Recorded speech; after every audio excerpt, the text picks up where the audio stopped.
Hey everyone, Equinoct here, and welcome back to Higurashi When They Cry, Chapter 1, Onikakushi. We are continuing right where we left off in the last episode, so I will just shut up and let's get right to it.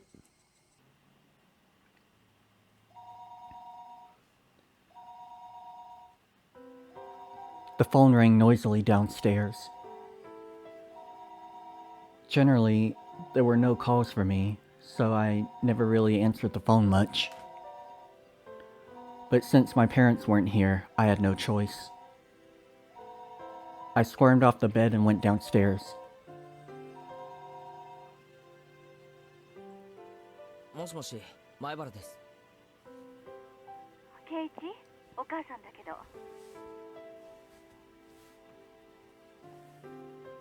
I intuitively had a bad feeling about this. It was because I thought she was going to ask me to go out and buy some things. So I took the initiative. 何？別に俺、夕食はインスタントでもいいよ。まだいっぱいあったでしょ？ The other day, we went out as a family and bought a whole case of cup noodles. I wanted to get a bunch of different kinds, actually, but they refused since the individual packs were expensive. So instead, I got a whole case of mega-sized pork bone and ginger flavored ones I liked. But my parents don't like strong flavors and didn't touch any of them, so the cupboards were still full of them. だからさ、買い物に行く必要はないんじゃないの？ケイチ、買い物のお願いじゃないの。お父さんとお母さんね、お仕事の関係で急遽東京に行かなくちゃならなくなったの。え？今から？ This was really abrupt. もう着いちゃってるの。お昼には出発してたからね。It's quite a distance to Tokyo from Hinamizawa. Gunning at full speed down the highway would still take 6 hours. Dad had a license, but since he didn't like the highway, they likely took the train. It would have taken longer.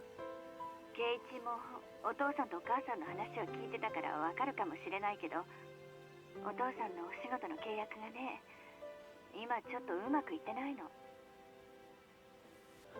Now that she mentioned it, I did remember that they talked all the time about how his job prospects weren't looking so good. お父さんはそういうのに繊細な人だから、このままだとお仕事にも影響が出ちゃうの。Part of my father's particular fragile artistic personality, his emotions change as easily as the fall sky. You could also just say he couldn't take criticism. でも、そんなの電話でやり取りすればいいじゃないか。ケイチ、お父さんのお仕事なんだから、もうちょっと応援してあげて。ね。とにかく電話よりも直接会って話した方が早いの。誤解もないし。As their son, there was nothing more I could say once they started talking about work. だから帰るのは明日の晩になっちゃうの。ケイチ、一人で大丈夫よね。別に死にはしないよ。Famous last words. ケイチ、死んじゃうなんて軽々しく言っちゃダメよ。心配事があったら相談してね。母さん、きっと相談に乗れると思うか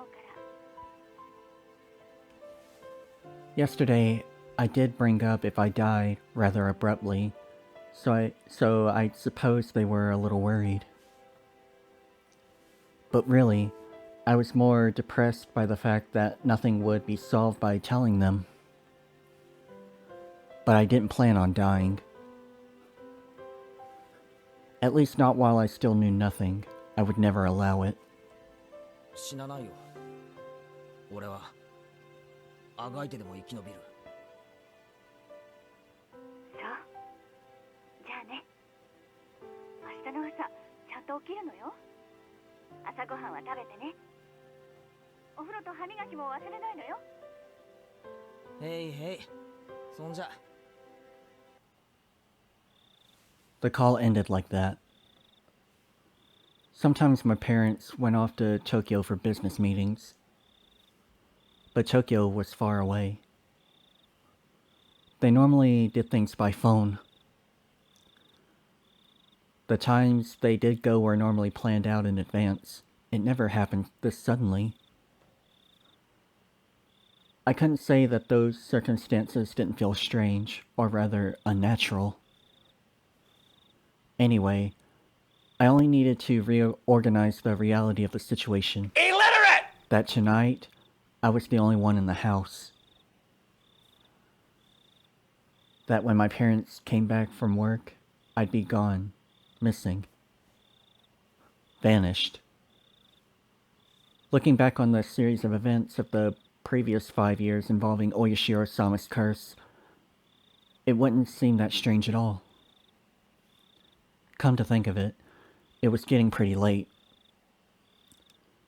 I didn't think it was good that the only light in the whole house was from my room on the second floor. It was the same as broadcasting to the enemy that my parents were gone, and this was their chance. First, I ran to the living room, flicked on the lights, and turned the TV on to a reassuring volume. Next was the study. I similarly turned on the lights and some music. With this, from the outside, it would look like my parents were here. Once again, I went through the house, checking to see if there was anything left unlocked. When I saw the veranda and the laundry still hanging out there, I went pale. That would have made it too obvious. I needed to take it down. I snatched down the laundry haphazardly and erased all traces of my mother wasn't there. It should be fine now. Ah, the garage. They hadn't gone all the way to Tokyo by car, but they had gone up to Okinomiya Station. The garage was empty, wide open, and in plain sight. This was not good. I panicked and rushed out to the back to close the normally open garage door. It should be fine now. Ah, I needed to get the paper. Mom always got the paper. Since they left in the afternoon, the evening paper was still out there.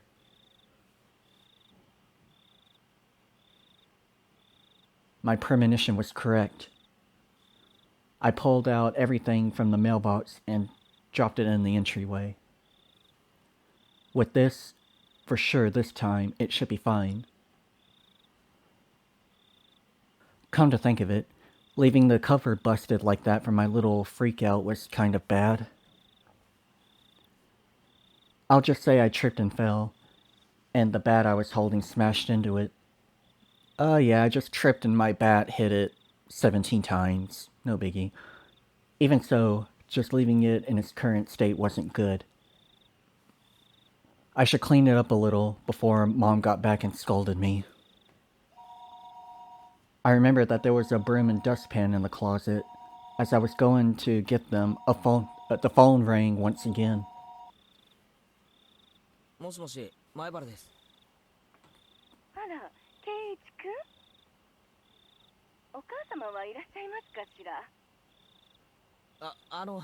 今ちょっといないんですけど。You idiot, Keiichi Mayabara. Don't reveal that your parents are gone. You can follow up still, calm down and take care of it. すぐに戻ると思います。That wasn't a good response either. Now they might say to call again, or to tell her to call them when she comes back. なら結構です。大した話でもありませんから。では失礼しますわね。The scenario I feared didn't play out, eliciting a sigh of relief. That call was fortunate in more ways than one. I'd have to deal with any telephone calls coming up for my parents tonight. I was somehow able to deal with the phone call just now, but I couldn't continue to rely on such poor improvisation. I needed to make up a good story to explain that my parents were home but couldn't answer the phone in that moment.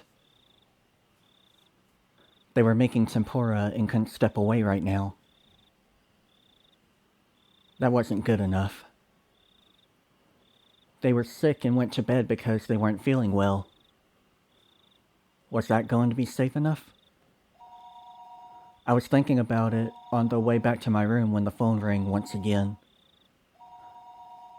It was like they were calling because they knew I was going to lie. I didn't want to pick up, but I knew I had to. They suspect my parents weren't here. I should just have taken the phone off the hook under the pretense that I didn't realize that it was. But since the phone rang, I had to pick it up. I prepared myself and lifted up the receiver. もしもし。 I stopped announcing this was the Mayabara residence. I had no reason to be kind to someone I didn't know the identity of. But unlike my uncouth voice, the person on the other side sounded goofy and lighthearted. どうも、夜分遅くに申し訳ありません。私、沖宮書房の大石と申しますが。大石さんですか。前原さんですか。こんばんは。お元気そうで何よりです。ちょっと待ってくださいね。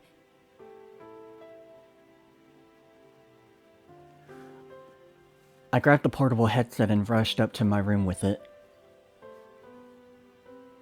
It was the same no matter where I was since there was no one else home, but I wanted to be in a spot that just felt a bit safer when speaking on the phone with Oishi-san. お待たせしました。いかがですか、その後お変わりは。Since then, when was that exactly? There was something about the brazen way he talked that rubbed me the wrong way. The last time I spoke with Oishi-san was 2 days ago. The day I stayed home from school, I met Oishi-san on the way back from the hospital, and we headed into town for lunch and had a talk. Then after that, Rena and Mion came to check up on me. Whenever I spoke with Oishi-san, they always knew about it. It was like that since the first time I met him. Today's phone call may well be found out by them as well. もしもし、聞こえてますか、前原さん。あ、すみません。なんて言いました？その後、何か変わったことはありませんかとお尋ねしたんです。お返事がないんで焦りましたよ。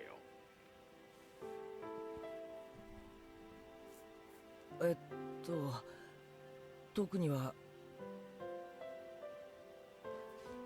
The words stopped in my throat. There was a ton of stuff that happened. All of it baffling.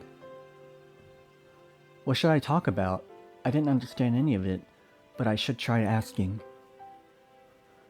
If I didn't ask now, I may never have another chance. This night, when my parents weren't home, I had no guarantees I would make it through the night safely at all. After all. 大石さん、やっぱり俺、命を狙われているみたいです。本当ですか？偶然の可能性もあるんですが、先日俺が病気で休んだ日、夕方にあの二人がお見舞いに来たんです。あの二人？レナとミオンです。そしてそこで大石さんと一緒に昼飯を食ったことを正されました。それでお見舞いってことでおはぎを置いていったんですが、その中に針が入ってたんです。偶然飲み込まずに済みましたが、これってやっぱり脅迫でしょうか？その針は？よく見かけるような普通の裁縫針のようでした。糸を通す穴が開いていて。違いますよ、前原さん。針です。証拠になります。脅迫だと立証できるかもしれません。その針はありますか？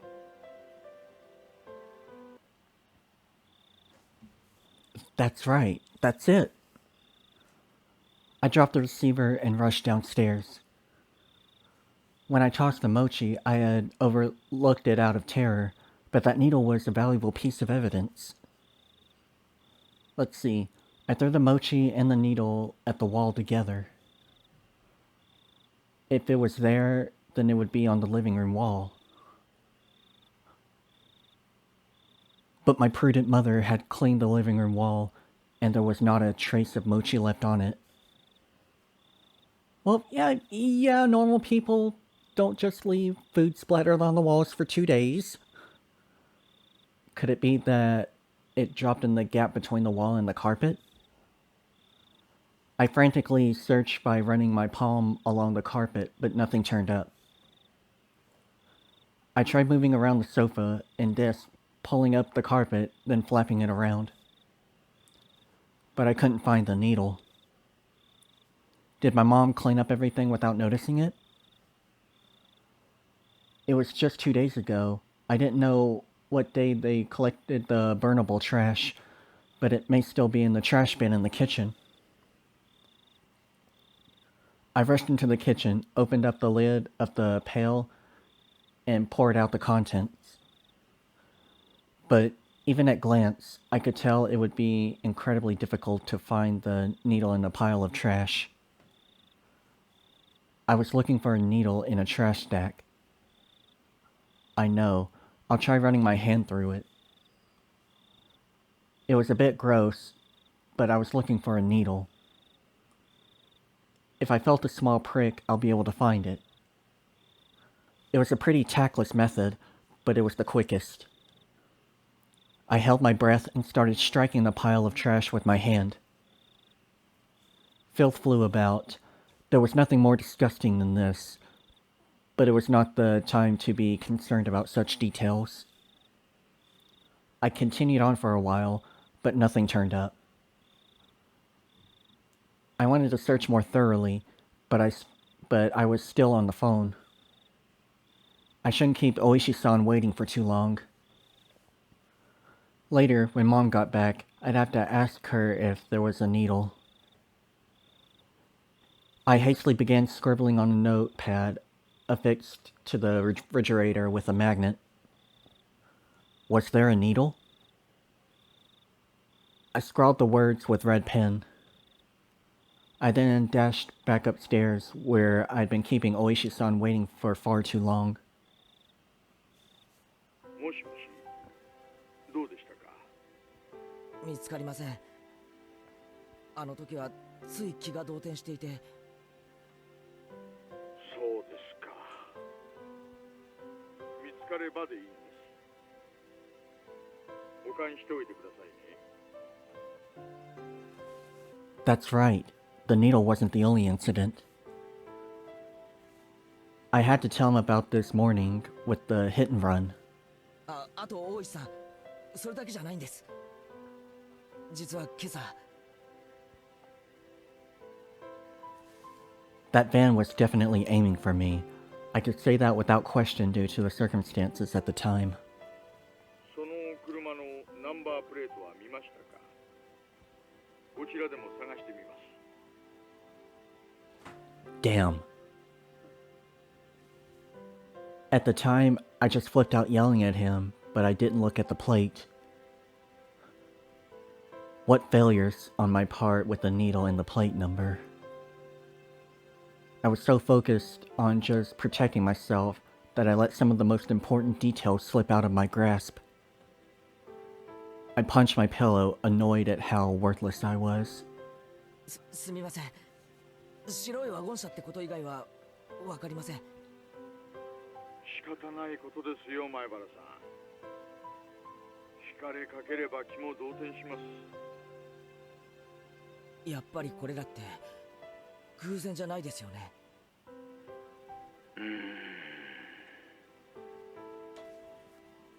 Oishi-san started to hem and haw over the other end. I could imagine him folding his arms.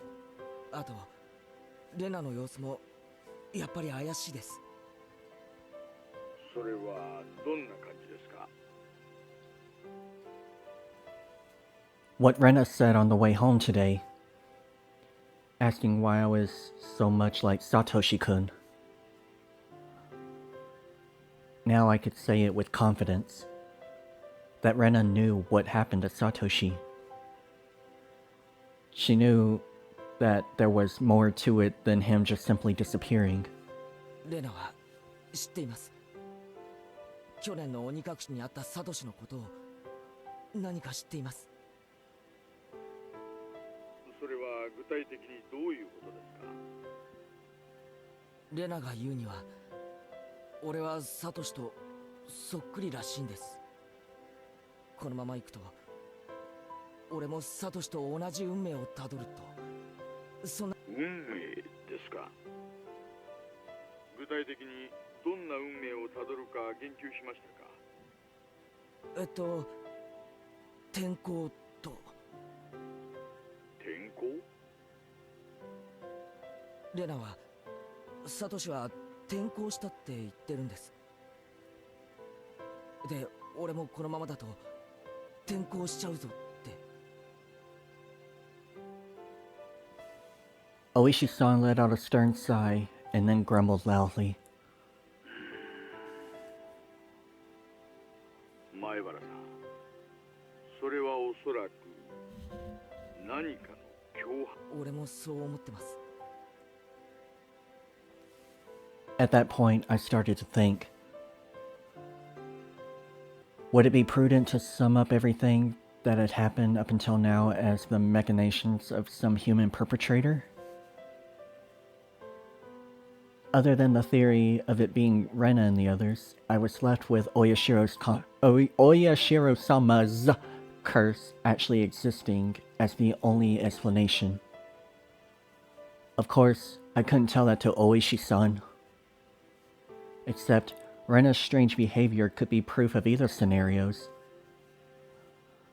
Whether it was Oyashiro-sama's curse being real, or everything being a part of a conspiracy committed by all of the villagers, Rena was involved.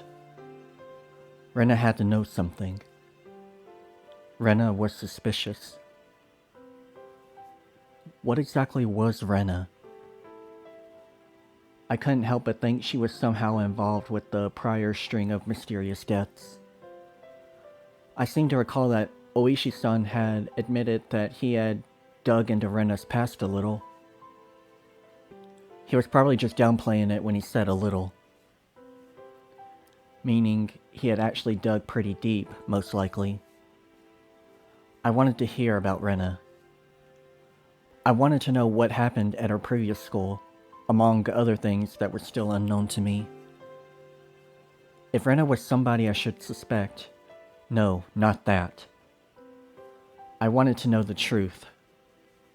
Tonight, I was alone in a huge house. Even though I said I couldn't count on them, I had lost the security I felt I had just by my parents being around. It wasn't like this house was some sort of fortress or castle. If a malicious person decided to use brute force, they'd easily gain entry. There was no other residence close to the Mayabara residence. No one would be able to hear anything, no matter how loud it was. I had never felt as much resentment toward my father's artistic temperament and the fact that he had this house built in such a remote location as I did right now. I wonder if I would still be here by tomorrow morning. So I had to ask. Right now.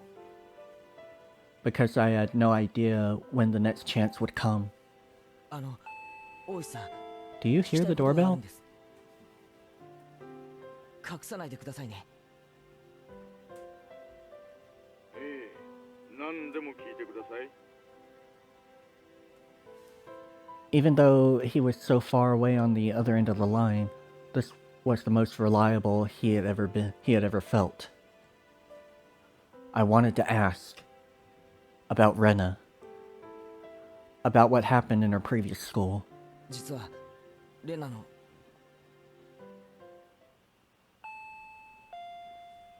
I noticed a sound that had been going on for a while now. Since I was so focused on the call, I hadn't paid attention to it at first, but I finally realized it was the doorbell. The time was 7 o'clock. It was past the time the postman would be making delivery, and past any sensible time for a neighbor to be visiting. I considered just acting like nobody was home, but that wouldn't be good. That would ruin all the work I put into making it look like my parents were home. I need to answer the door. もしもし、前原さん。すみません。誰か来たみたいですので、ちょっと玄関に行ってきます。お客さんですか。すみません、すみません。今夜のお電話はこれくらいにしましょうか。 That would be a problem. いえ、すぐ戻りますから。電話はこのままでいいですか。はいはい、構いませんよ。 I dropped the headset on my bed and dashed down to the door. I needed to make up a good excuse to get them to leave. I had a hunch it was the lady who called right before Oishi-san did. In which case, it would be one of the neighbors who's friends with my mom. I'll just say Mom isn't feeling well and went to bed early. That would be the easiest option.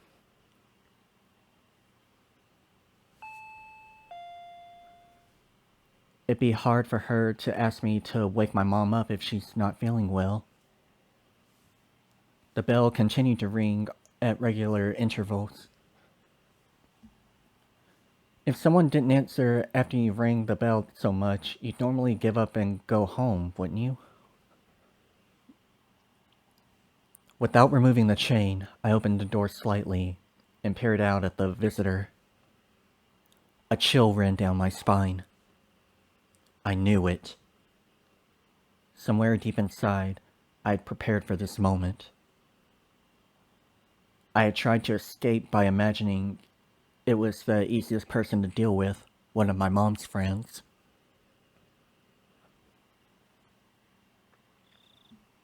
こんばんは。レナ。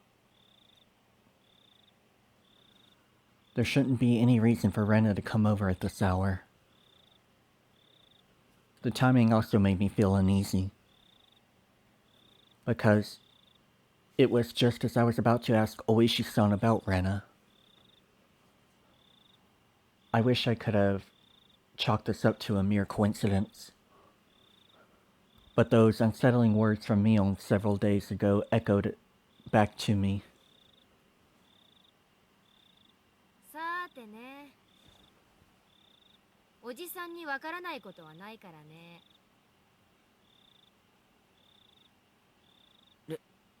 レナ一人。うん。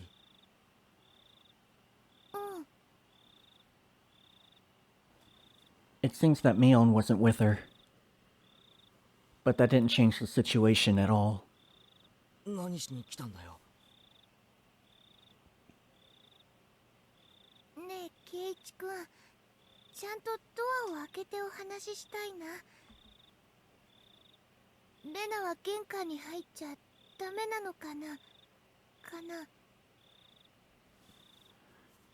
It was true that speaking through a chained door wasn't the right way to talk to a classmate. But うち夜は必ずチェーンかけてるんだよ。気にすんなよ。なら仕方ないかな。 Rena looked at the ground sadly, but she kept smiling at least, and her effort to keep smiling up was quite pitiful. Even though she was tugging at my heartstrings, I didn't lower my guard. As long as I stayed like this, even if it made my heart ache, my life wasn't in danger. What I really feared, more than the possibility that hoodlums would assault me if I removed the chain, was trusting Rena enough to remove the chain and having my friendship betrayed. As long as the chain was unlatched, even if it made my heart ache, I wouldn't have to deal with being betrayed by Rena. Since it didn't seem like I'd removed the chain from her silent urging, she appeared to give up on trying to get into the entranceway. あのさ、ケイチ君、ご飯食べた？ No, I haven't eaten. Since my mom wasn't there, dinner wouldn't be ready no matter how long I waited.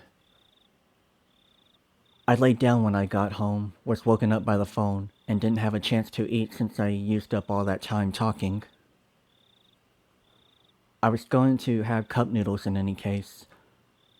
I could just eat one whenever I wanted to. いや、まだだよ。それがどうしたよ。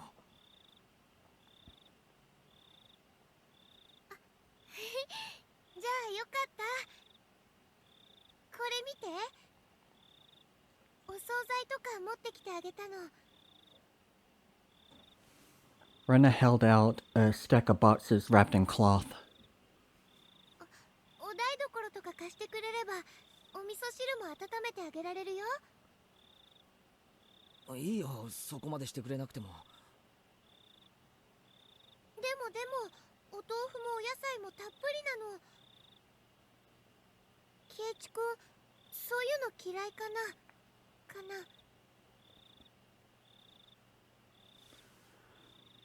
There's no way I wouldn't like that.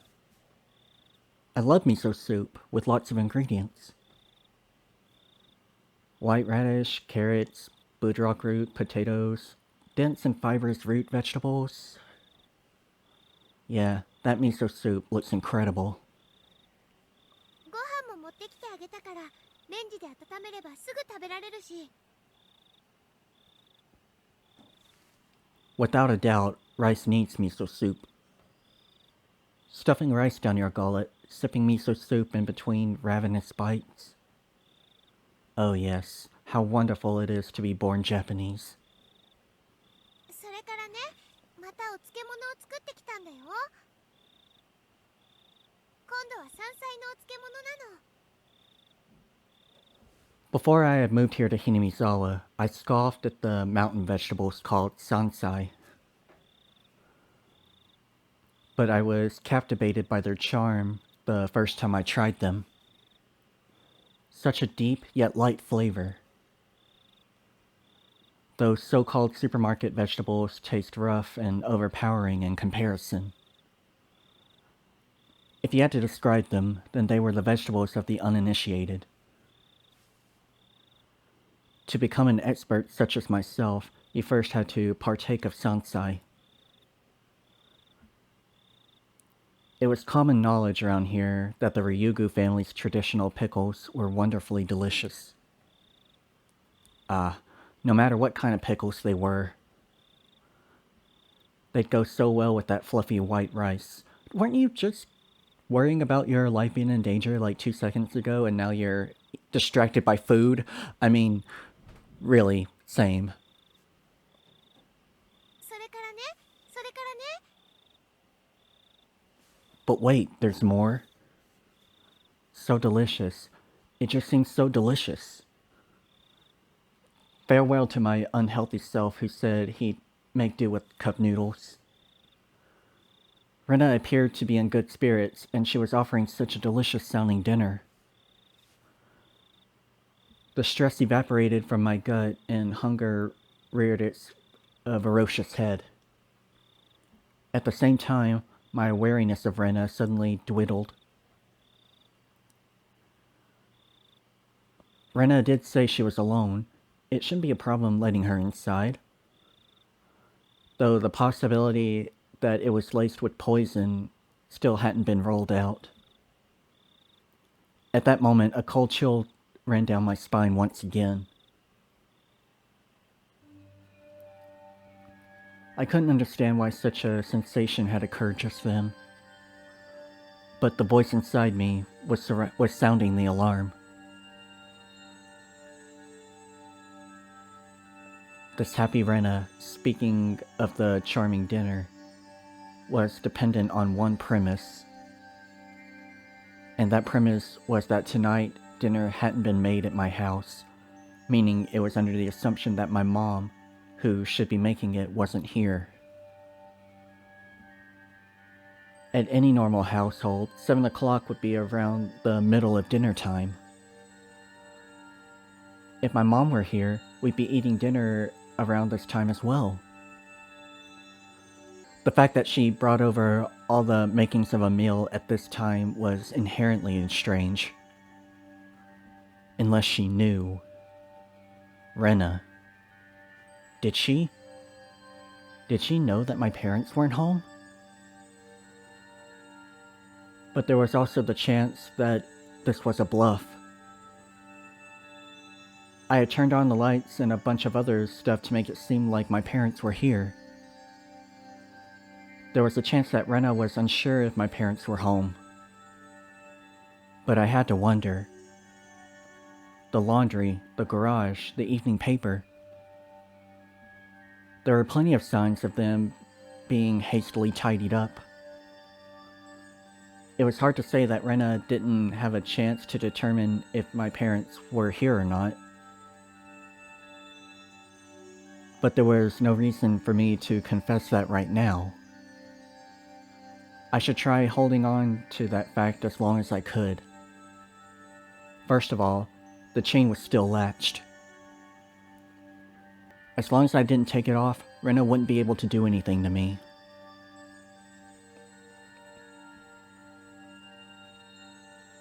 Ah, ありがたいんだけどさ、もう少しで夕飯ができるみたいなんだよ。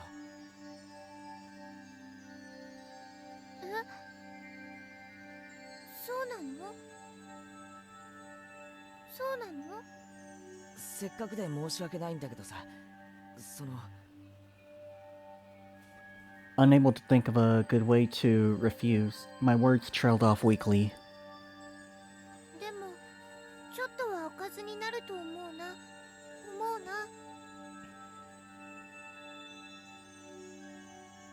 悪いけど間に合ってるよ。うちのおふくろってさ、結構おかずをいっぱい作るんだよ。だから。おかずあるの？ With a smile that bordered on a cringe, I dodged her question apologetically. But the feeling I tried to ignore began creeping up my back again.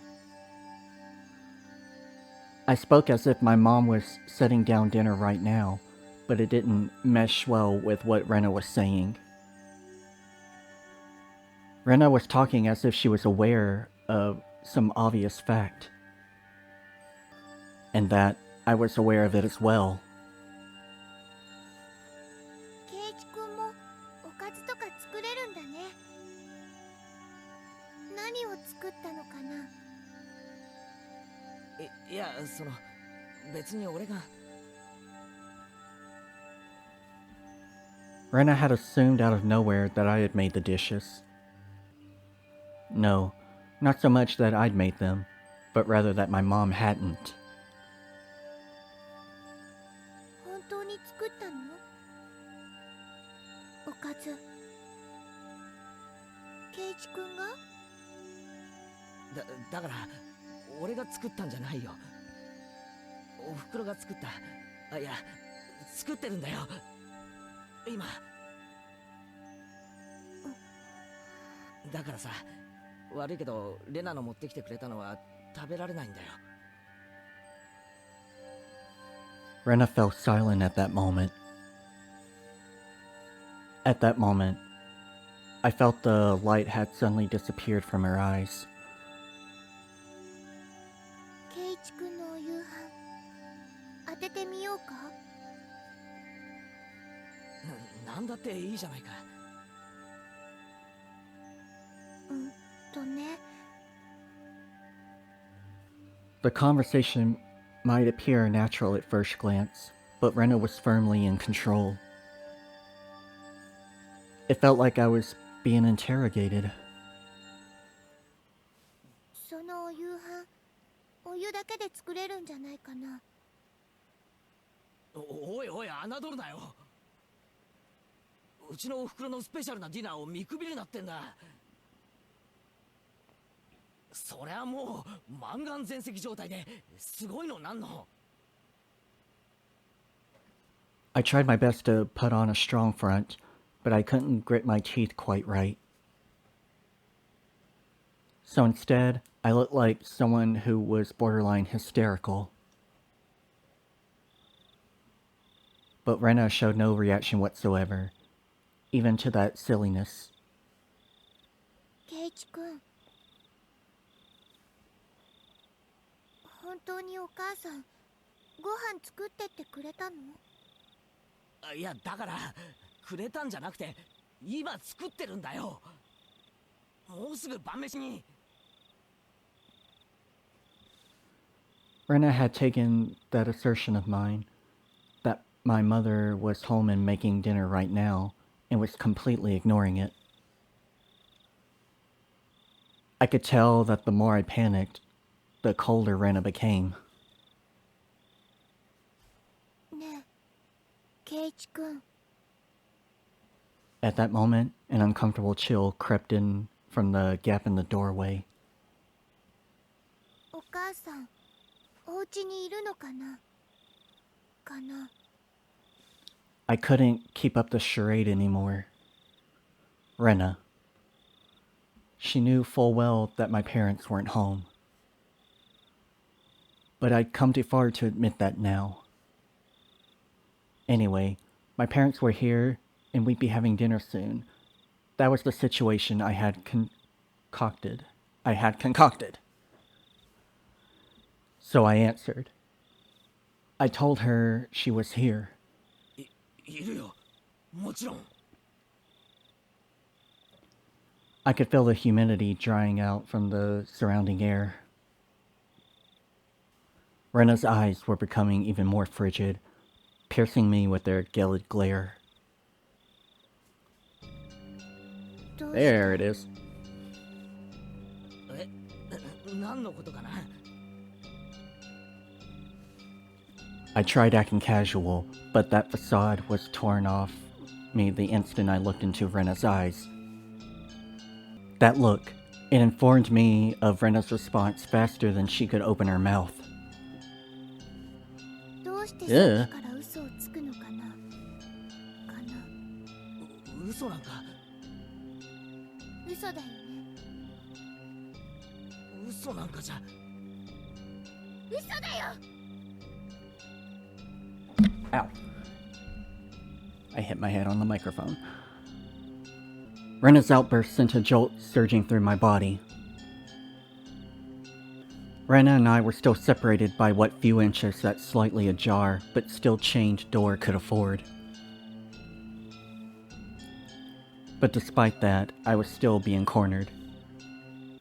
My house, which I'd consider a safe haven until now, had become more like a dark alleyway where no one could save me. ケイチ君のお夕飯当てるよ。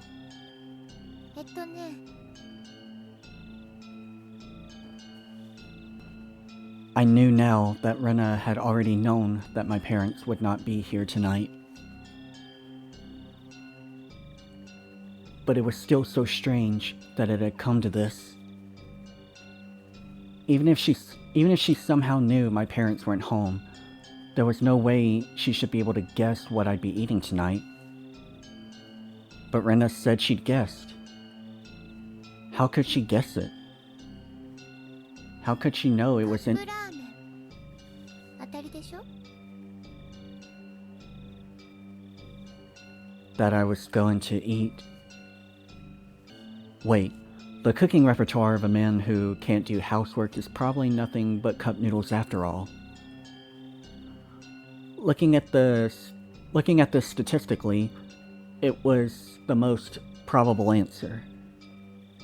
That didn't mean she was guessing. ラーメンだけじゃきっとお腹すくと思うな。ご飯とかも一緒の方がきっと腹持ちいいと思うよ。Calm down, Keiichi Mayabara. This was just coincidence. Rena was just reading certain tales of mine. So the fact that she was inferring what I was thinking alarmed me. But it wasn't as if she was actually reading my mind. If it was being read, then she was a demon. No, not a demon. Things like that, they couldn't possibly exist. 好きなの？ラーメンがかよ。うん。豚骨生姜味。 What? Rena indicated that the point my answer was addressing was wrong. Her rebuttal was so short I momentarily didn't understand the words Rena had spoken. ごめん、レナ。今、なんて？え？何が？今さ、何が好きって聞いたんだよ。It wasn't long before I regretted how carelessly I pushed forward with that question. It was such a simple answer. That was why I wasn't able to comprehend it. 豚骨生姜味。 Ooh, okay, so she guessed the exact flavor. I wondered how I appeared in the moments my mind went completely blank until the moment I was able to recover. As my field of view began to distort, slowly swirling in a counterclockwise direction, I lost all sense of balance. なんでそこまでわかるんだよ。 I didn't even deny it. That was the type of frenzied state I was in. How could Rena know even this? Not even caring as I mashed my head against the door, I fixated my gaze on Rena. But she didn't even flinch when she saw me do that. 確かに勝った。まとめて勝った。俺が箱買いした。それがどうしてわかるんだ。なんでかな。不思議だね。だね。 How could you dodge the question at a time like this? The chain and the door suddenly were no longer protecting me. どうしてわかる。なぜ知ってる。答えろ。買ったのはセブンスマート。だよね。 A shiver ran up my spine. I tried covering it up with an angry facade. だからなんでわかるんだよ。ケイチ君の後ろずっとくっついてたから。 Ooh. 何を言ってんだよ。 I couldn't understand why she was saying she'd been following me all this time. だからレナがケイチ君の後ろにずっとくっついてたの。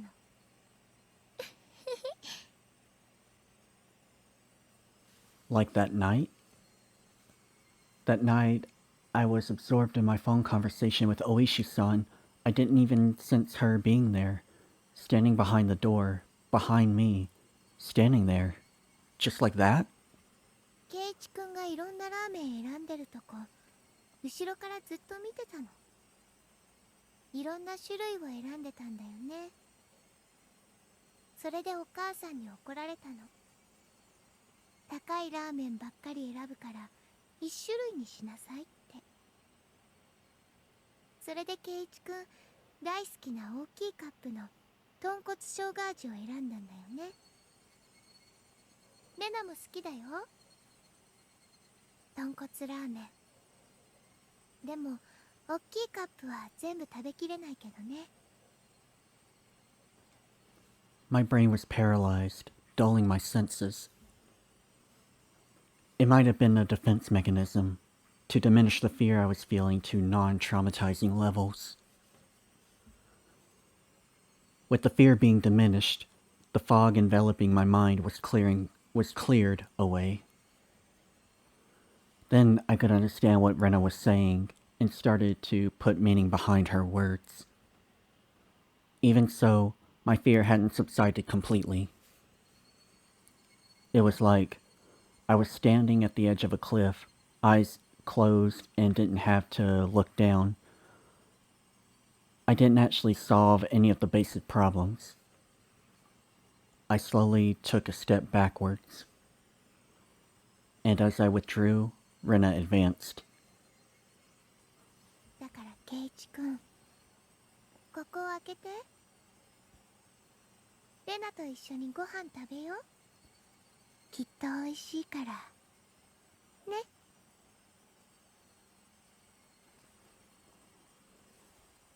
Rena's pale, slender fingers squirmed through the crack of the door one at a time, as if they had a mind of their own, rattling the chain. If she had unlatched the chain from the door, a feeling of terror would have just exploded within me. But Rena didn't do that. She was simply imploring me to remove the chain. I tried my hardest to light the fuse to the powder keg in my heart, trying again and again. Clatter, clatter. But it doesn't light. It doesn't light. 開けて、圭一くん。帰ってくれ。頼むから帰ってくれ。どうしてそんな意地悪を言うのかな。Uh-oh. 帰ってくれ。帰れよ。帰れ。 The powder keg inside me finally went off. No smoldering, it just exploded. I tackled the door. The force through the door had knocked Rena momentarily off balance. I couldn't hesitate here. I grabbed onto the doorknob with both hands, planted my feet firmly, and pulled with all my might. But that slamming sound I so desired didn't happen. I could feel a tiny, disturbing bit of resistance keeping the door from closing. And the source of that was Rena's fingers. Each of those fingers wiggling, squirming around like the tendrils of a carnivorous plant through the crack of the doorway. 痛いよ圭一くん。痛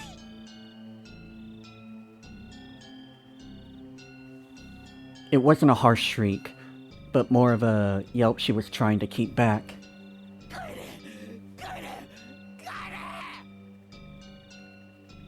I kept on pulling on the door with all my might. I didn't even realize that if I didn't loosen my pull at the door, at least, momentarily, Rena wouldn't be able to pull her fingers out, and that was why the door wasn't closing. 本当に痛いの、圭一くん。悪ふざけが過ぎたなら謝るよ。 I didn't care one bit for her apology.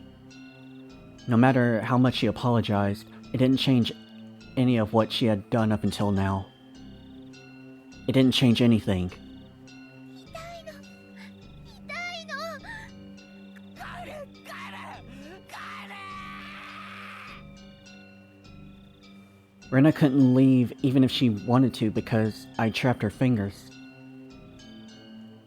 Rena's white fingers had become deep red and were no longer even squirming. ごめんなさい。ごめんなさい。ごめんなさい。帰れ帰れ帰れ。ごめんなさい。ごめんなさい。ごめんなさい。ごめんなさい。ごめんなさい。 Rena's apologies were occasionally twisted with pain, but like a broken record, she was intent on repeating it over and over. Go away! Go away! Stop it! Stop it! Stop it! I pulled on the door even harder. Finally, Rena's fingers were somehow able to slip out of their imprisonment in the doorway. The moment that happened, the door closed soundly, and I could hear the thud of Rena falling on her butt on the other side. I locked the door immediately. It made a loud clunk, voicing my rejection to Rena. ごめんなさい。ごめんなさい。ごめんなさい。ごめんなさい。ケイチくん、ごめんなさい。ここを開けて。ケイチくん。 Rena leaned against the door, apologizing profusely and nothing else. After confirming that I was sufficiently sealed off from her, I trudged away from the entryway. On the other side, I could still hear Rena echoing her apology. I'm sorry, I'm sorry. Those pitiful words, they would be forever seeking my forgiveness. I didn't feel bad about this at all. But that wasn't out of any sort of malice. I just felt a sort of hazy sense of relief that I was able to escape from Rena. Before Mion had threatened me at this doorway, saying there was nothing she didn't know. And just now, at the same place, Rena told me the same thing. My feeble attempts to disguise the fact my parents weren't home had served no purpose from the start. I should have just pretended to be out and not even opened the door. My meager plans hadn't helped at all. In Hinamizawa, it was impossible to outwit them. Even though I was on the other side of the door, I wanted to get as far away from Rena as possible. One step, 2 steps, with each one, her sniveling apologies became more distant. Jesus. I sprinted up the stairs and dove into my room. As you would expect, I was finally no longer able to hear Rena's repeating her endless apology. Diving into my bed, I was startled by the hard lump I felt. There was something in my bed? The phone? It was the receiver. I finally remembered. I was in the middle of a call with Oishi-san. Looking at the clock, apparently not much time had passed since I went downstairs. Could it be that my clock had run out of batteries? I had talked with Rena for so long. How did almost no time pass? But the hand on the clock was ticking forward 1 second every second as usual. As I put the still warm receiver to my ear, time, which felt frozen, began moving once again. もしもし、大石さん。お待たせしてすみませんでした。いえいえ、大してお待ちしていませんよ。It became apparent that the amount of time that had passed between myself and Oishi-san was different. Over the phone, I could hear an energetic voice from a sports program or something. It drove home just how far away Oishi-san really is. 今、レナが来ました。Oh, are we back to the relaxing, calm music now? 遊びに来たんですか？ I wasn't confident that I could coherently explain the situation to Oishi-san. But I didn't need to right now. Right now, I needed to know about Rena. That's right. I was planning on asking Oishi-san more about Rena, but Rena's little visit had interrupted the conversation. What was true and what was false, I couldn't tell. The one thing I knew was the single grim reality that Rena was suspicious. I might be able to figure something out if I asked Oishi-san about her. Up until now, I regretted it whenever I forced myself to ask about things that I was better off not knowing. But looking at it that way, you could say I'd hit rock bottom. There was no possible way I could feel any more regret than I did right now. No, rather, I wanted to know if there was anything beyond this I would regret more. Forget about tomorrow. It wasn't out of the realm of possibility that something to happen tonight. I wanted to know everything I could. I was absolutely not going to die like this. Not without knowing anything. I definitely won't. 竜宮レナさんのことですか？調べましたよ。まあ簡単には。I understood that Oishi-san was talking in circles. A bit meant I dug so deep that it'd be hard to discuss with you since you're her friend. その簡単な全てを知りたいんです。あなたが聞いて面白いような話はありませんよ。大石さん。I spoke as calmly as possible to Oishi-san, who was continuing to avoid the issue. And then I said it. 竜宮レナは怪しいと思っています。過去の事件がたとえお社様のたたりによるものだったにせよ、竜宮レナは関わっています。レナさんが怪しいと思える具体的な証拠があるのですか？ The manner of which Oishi-san spoke became very firm. Do you have some sort of proof? That was him talking as a detective. 状況証拠だけです。そうですか。I could tell, even over the phone, how disappointed Oishi-san was. Pulling on the fishing line when he felt a bite, only to reel in the bait. Disappointed, but ready to cast the line once more. That's how it seemed. 大石さん、目に見える証拠がなければ動けないんですか？ What I meant was, you can't come and save me without proof. I stuck that barb out there. As Oishi-san loved roundabout ways of saying things, he understood me just fine. 大丈夫ですよ、前原さん。あなたは私が守ります。 That was not the least bit reassuring. Oishi-san was just using me to continue his investigation. I was just going to be killed, and my corpse would be an important piece of evidence. That was all I was to him. 大石さんの捜査は俺の生死と無関係でしょうが、俺は死ねば終わりなんです。 Oishi-san went silent on the other end of the line. That may have been too blunt, but I didn't care. All I needed to relay to Oishi-san was that I was currently in a very dangerous position. だから話してください。レナのこと。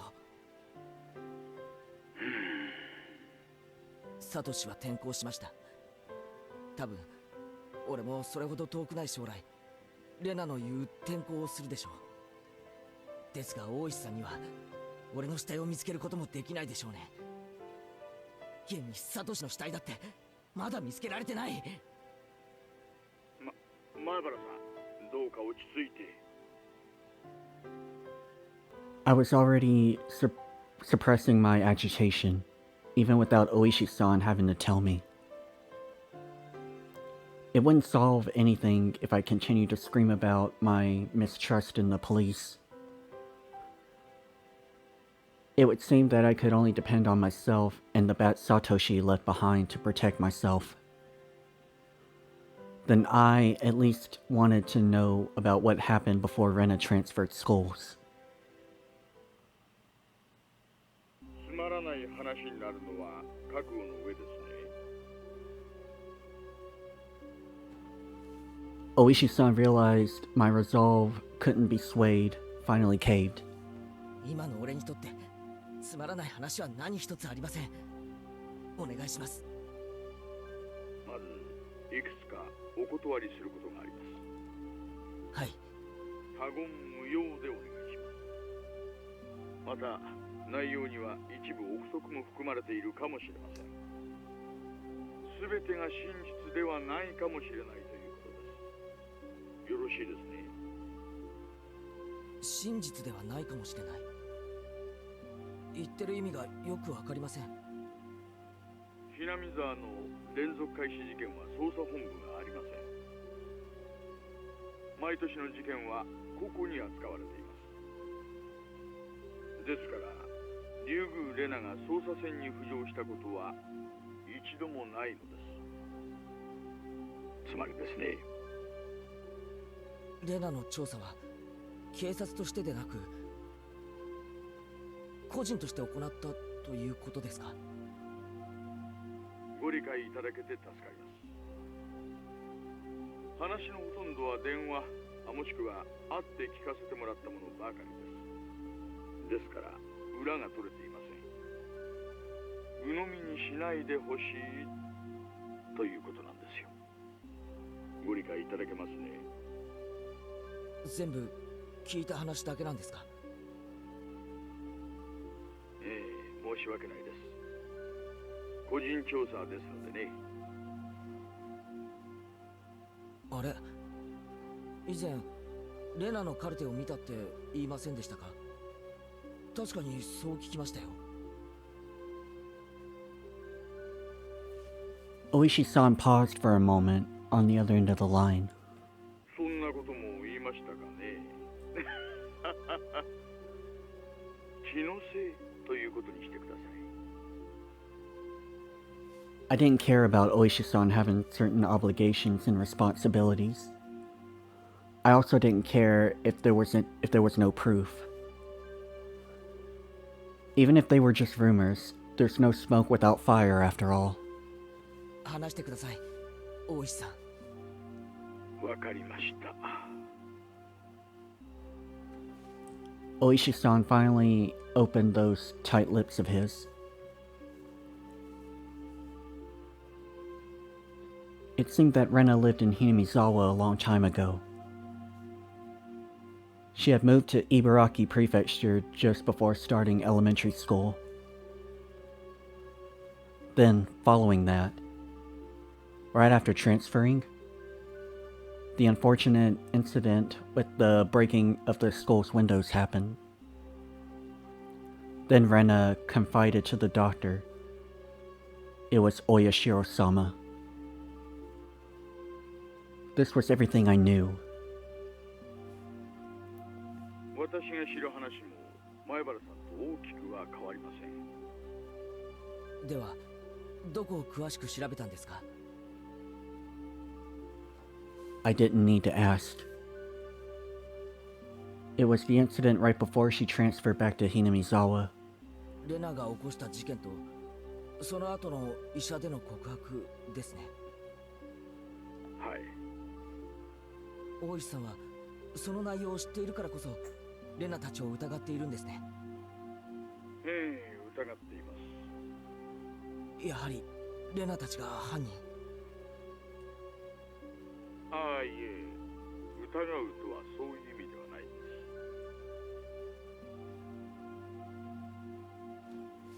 す。Oishi-san was the type of person to say things with confidence, but these particular words were less than reassuring. じゃあ何を疑ってるんですか？お社様ですよ。え？お社様のたたりって本当にあるのかな。なんてま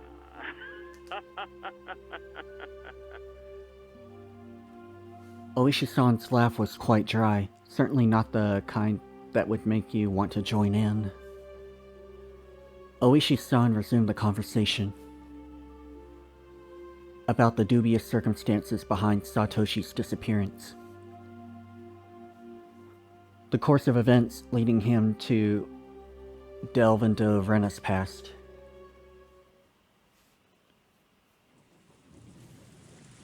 Just then, there was a thunder in the distance, and a heavy rain started pouring down.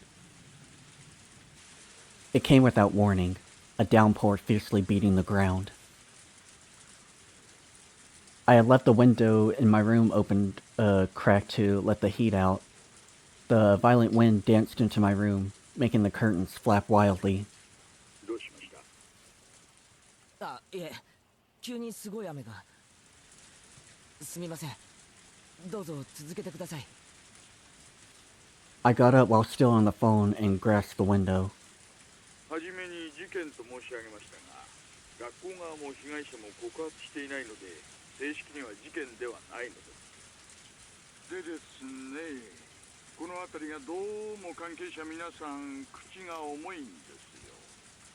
被害者の一人は片目に後遺症を残すぐらい殴られているのにもかかわらずです。学校側か、もしくは表沙汰になるのを望まない何者かがいろいろ根回しをしたのかもしれませんね。またカウンセリングを担当した神経科医も職業倫理に厳格な方で。もしもし、前原さん、聞こえてます？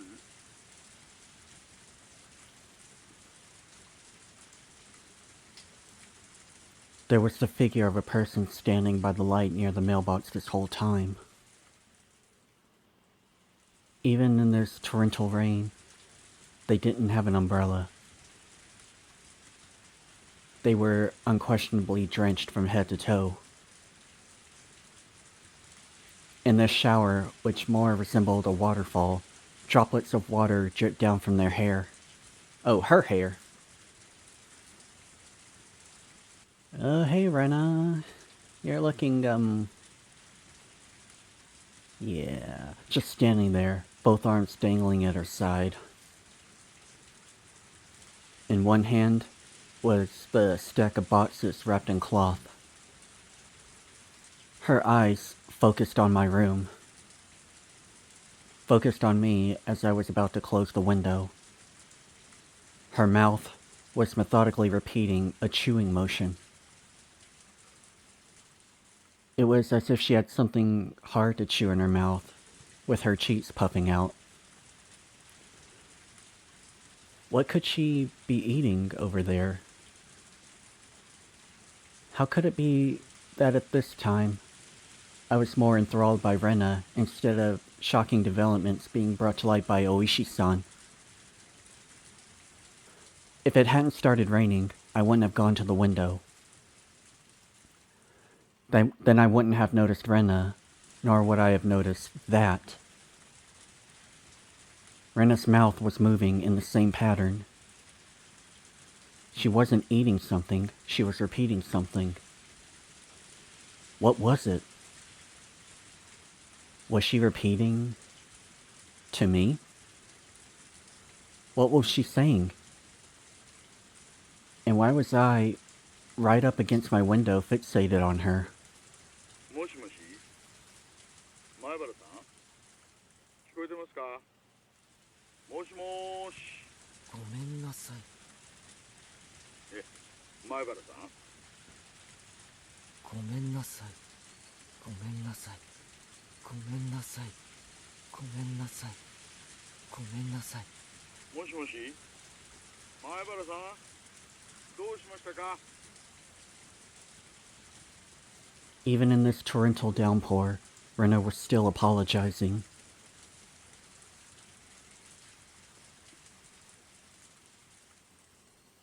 The other self inside me drew the curtain hastily, with my right hand blocking the view from the outside. But even doing that, Rena's relentless apologies still reached my ears. I'm sorry. I'm sorry. I'm sorry. I'm sorry. If I forgive you for this, will you forgive me for that? Please stop. Please stop. Please stop. Please stop. I'm sorry. I'm sorry. I'm sorry. I'm sorry. I'm sorry. I'm sorry. I'm sorry. I'm sorry. Damn it. Why should I have to forgive her? I'm the one who wants to be forgiven. What part of me can't you forgive? I won't be killed. If you won't forgive me, then I won't forgive you either. I won't forgive. Won't forgive. Won't forgive. Won't forgive. Won't forgive. Won't forgive. Won't forgive. Won't forgive. 前原さん、聞こえてるなら返事をしてください。もしもーし。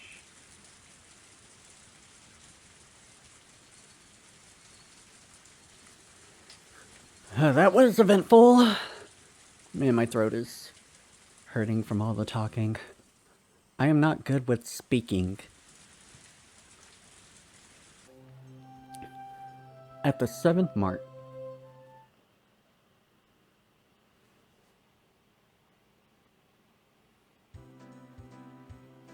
The 7th mart was a bargain supermarket with food and alcohol. Oh, I guess some clips aren't voiced. I heard that there were some sections where the characters suddenly don't have voices along with their dialogue boxes, which I guess that's normal. But anyway, Keiichi's mom says, "What's this, Keiichi? So many? There's no reason to get all the different kinds, is there?" I flopped all the different colored cup noodle bowls into the cart. 最近のカップ麺は凝ってて種類も多いんだよ。どれも一通りは食ってみたいし。I knew it was pretty selfish of me, but I thought I'd at least give it a try. Keiichi. Buy them in a big case. It's cheaper. Dad faltered. Well, I had a feeling it'd end up like this. Now that Dad had thrown his hat in the ring, I'd have to compromise. それじゃあ一種類しか食えないよ。飽きちゃうって。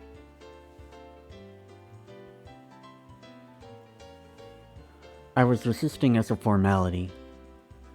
I had already given up inside and wasn't sure which case of noodles to get. If you can't pick, then Mommy will pick for you. You don't have to rush me. I quickly searched the cases of noodles for what I want. Pork bone and ginger, large cup. Hey Keiichi, can't you get a more normal one? If I let Mom pick, she'd err on the other side of safety and get soy sauce or salt flavored. So when I plonked, I've never seen that word. That sounds like something I would say as kind of a made up filler word when I don't know the real one. Like, oh, I just plonked the laundry down on the bed. I'll fold it later. Like, I say stuff like that all the time. I can't believe that's a real word. So when I plonked a large box of pork bone flavored in the shopping cart, Mom looked back at me with an expression as to say, "These ones?" To show her this was the last compromise, I began explaining the choice. 豚骨はうまいんだよ。大盛りだけど大味ってわけじゃないし。I remembered insisting that the noodles I picked were the right kind. Oh. What's happening? In the frozen memory in time, this encapsulated world, I didn't have the power to look around my surroundings. So I did what I could to reach out with my hearing and vision, sharpening my senses to find the presence I overlooked. No matter how much I searched through my field of vision, I couldn't see Rena. Alright, so he's remembering when he bought the noodles and trying to see if he can remember seeing Rena or anyone there. I rewound the situation, searching. But of course, I couldn't find her. Then, was she spying at me from my blind spot? I go through the sound and presence again, looking. I could sense the other customers. They were all mixed about, moving as they pleased. There was nobody looking over this way and no one trying to get behind me. Not here. Couldn't be here. Probably wasn't here. I would definitely notice if someone was right behind me, even when I wasn't on my guard. I smiled wryly at the thought of using a vague word like probably right before contradicting it with definitely. Ooh. That sound effect. Then I paused my mental replay as a chill ran down my spine. There was definitely a presence, like a shadow, right behind me. That was a terror unlike any other. If a presence really had manifested behind me, I would definitely have turned around to check for it. But the world had moved on, and there was no way for me to turn around. While carrying that frightening shadow on my back, I was gleefully running around the store searching for a case of noodles. Running through the instant noodles section, bad-mouthing my mom. But there was a presence constantly at my back, sticking to me like a shadow. No way to see what it was. Realizing it now after the fact was horrifying and repulsive. In that moment of time, I was running around gleefully, carrying that cardboard box. Tip-tap. But listening to that moment again, I could hear footsteps other than mine, going pit-pat with every step. Tip-tap, tip-tap, tip-tap. Pit-pat, pit-pat, pit-pat. Tip-tap, tip-tap. Pit-pat, pit-pat. Tip-tap, tip-tap. Pit-pat, pit-pat. While I was running, the sound of those barefoot footsteps going pit-pat were right behind me. Me running around gleefully in that closed-off moment in time. But I didn't hear it. No, I heard it. That's why I remembered it. I didn't think I had heard anything. That's why I didn't turn around. That's why I didn't turn around. In that moment, the pit-pat of those footsteps were following me the entire time. I couldn't run faster and escape. I couldn't run any faster than I had ran at that time. I couldn't turn around. I hadn't turned around before, not once. Then I returned to my parents and started talking.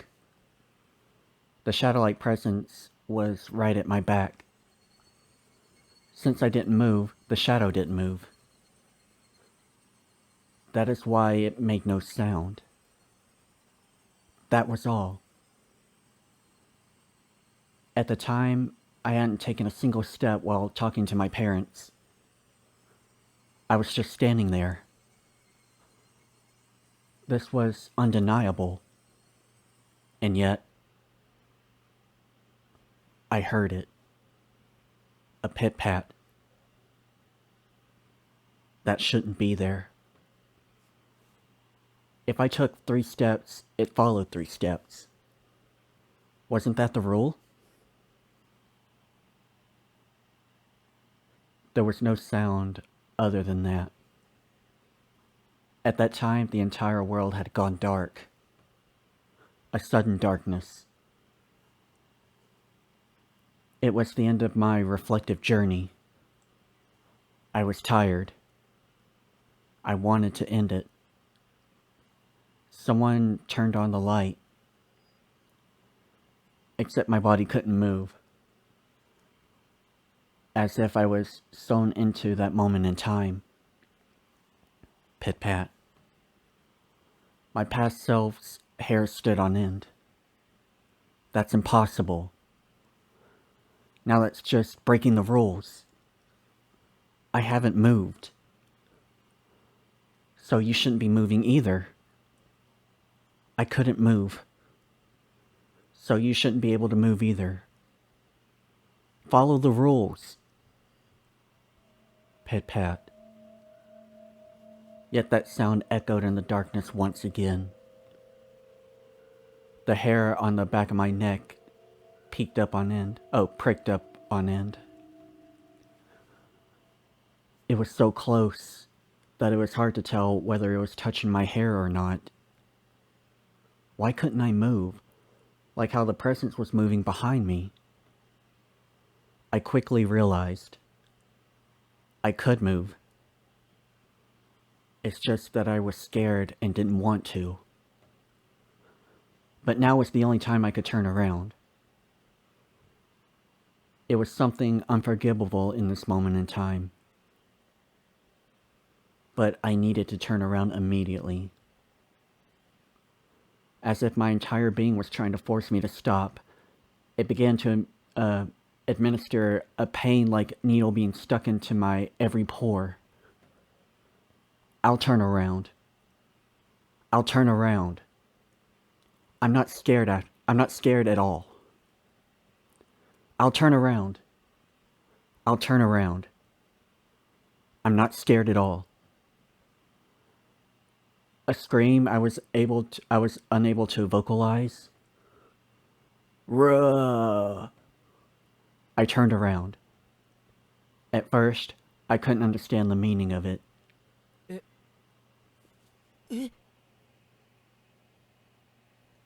What is this?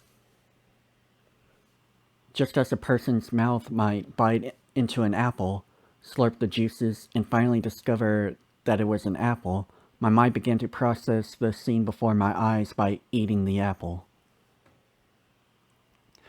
A rather weird metaphor, but okay. Munch, munch, chew, chew. Slurp the juices and discover the apple. Meaning, what was in front of me was...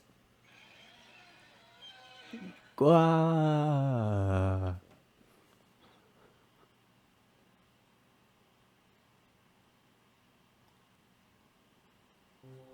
Oh, it's not gonna tell us what he saw? Lame. But okay, that will do it for this episode. It was quite a long one. Things are getting very, this is like very, we're way past, like, the physical horror aspects. Physical horror, I don't think that's the term, but, the horror of seeing, like, death in a story, we're past that point, and we are in the mental horror. And I like stuff like that. That really makes you think. Like, just the thought of Keiichi being in danger is just enough to send him spiraling with so many different survival measures inside of him. Like trying to overthink everything, trying to plan out every situation. And he's kind of on the deep end with that. Like, it makes you wonder just, like, what is after him? If it really is a curse, or if it is, like he says, and the village is in on it, trying to get rid of him for some reason. And I love when they do horror good. and Higurashi does horror very well. But enough of that. Thank you everyone for tuning in. I really appreciate it, and I will catch you in the next episode. Later.